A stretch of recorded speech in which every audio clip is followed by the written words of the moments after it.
In Season 1 of The Story of Stuff, we looked at a system that creates way too much stuff and way too little of what we really want. Now we're going to start looking at the stories behind this story of stuff. That's where we'll find ways to turn this situation around. Welcome to Season 2. Bad for you, bad for America. He'll put us back on track. Hester ran our state into the ground. Now he wants to be your senator. Stand up. Say no. Stand up and say no. Bad for you, bad for America. Vote for this guy. Vote for this guy. Aren't you tired of this stuff? Why is it that every election season it becomes impossible to hear the facts over all these misleading ads? And if it seems the problem is only getting worse, that's because it is. We can thank the Supreme Court for that.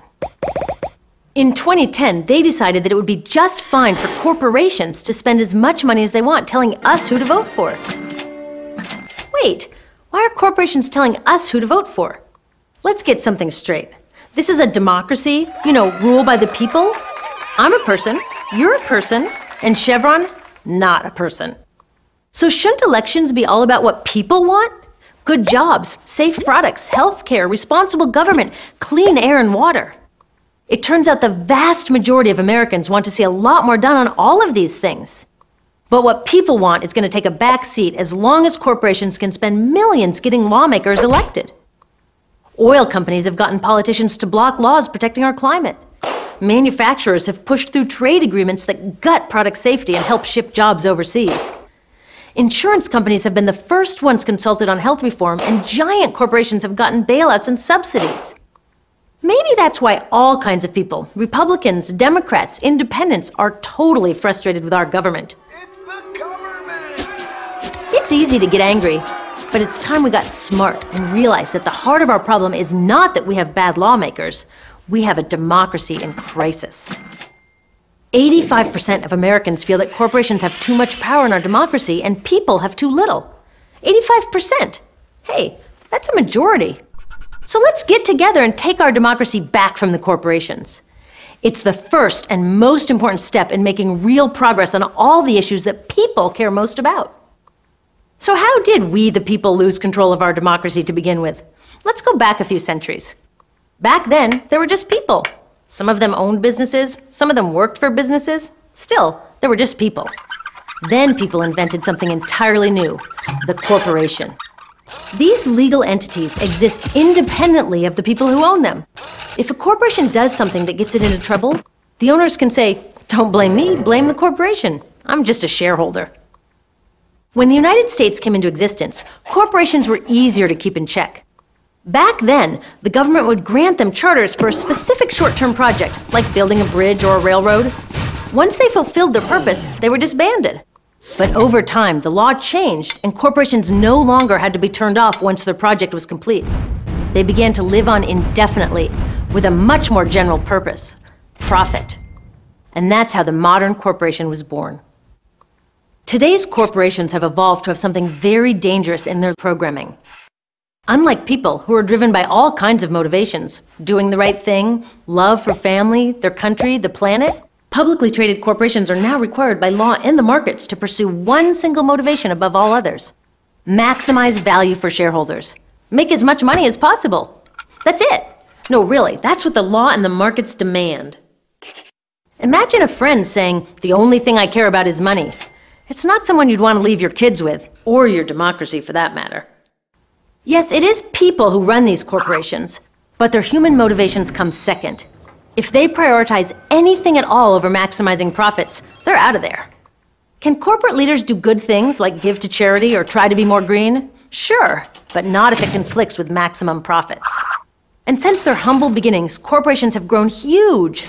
53 of the 100 biggest economies on Earth now are corporations. So corporations have a single-minded profit motive. They're humongous, and their owners can easily dodge the blame for any harm they cause. That makes them tricky to share a country with. If we want them to serve us and not the other way around, they need some basic ground rules. And that's where the government comes in, setting rules to keep things fair and safe and to protect society from corporations run amok. Now, if their main objective is to maximize profit, do you think corporations are content to follow the rules that keep them in check? No, of course not. They want to write those rules. But who is supposed to write the rules in a democracy? People. That's why one of the corporation's key strategies for sneaking into our democracy is saying that they should have the same First Amendment rights as real live people. And that's exactly how they won the 2010 Supreme Court case known as Citizens United versus FEC. In that case, 5 members of the Supreme Court decided that it's unconstitutional to put any limits on how much money corporations can spend influencing elections. Why? They said these limits violate the First Amendment guaranteeing free speech. Now, obviously, our founding fathers who wrote the First Amendment were trying to protect the free speech of people. But this decision rides on the crazy argument that corporations should be treated the same as people and get the same rights that real people get. This means corporations can spend as much as they want, whenever they want, to intimidate or crush candidates running on a platform against their interests and support candidates who will do what they ask. It's great news for corporations wanting to handpick the lawmakers whose job it is to keep them in check.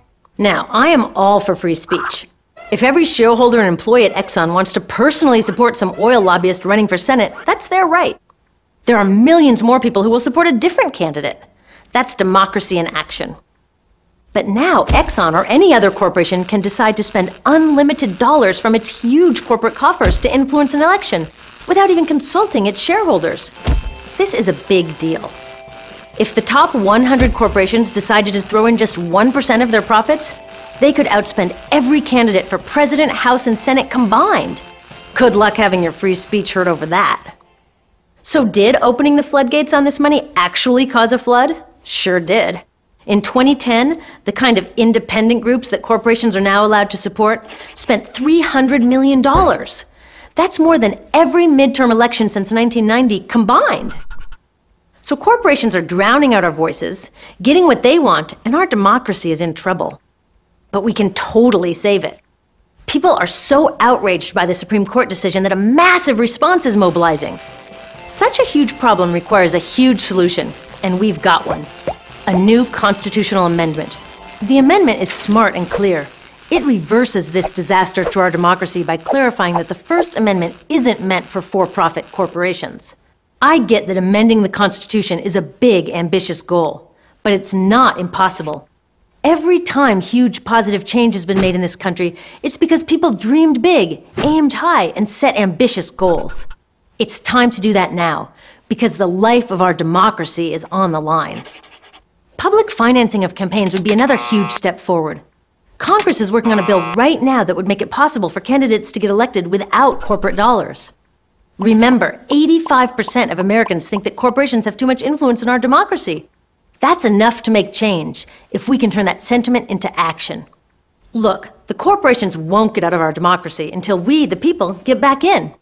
So keep fighting for renewable energy, green jobs, healthcare, safe products, and top-notch public education. But save some energy for the battle of our lifetimes. A battle that can open the door to solving all of these things. It's time to put corporations back in their place and to put the people back in charge of our democracy.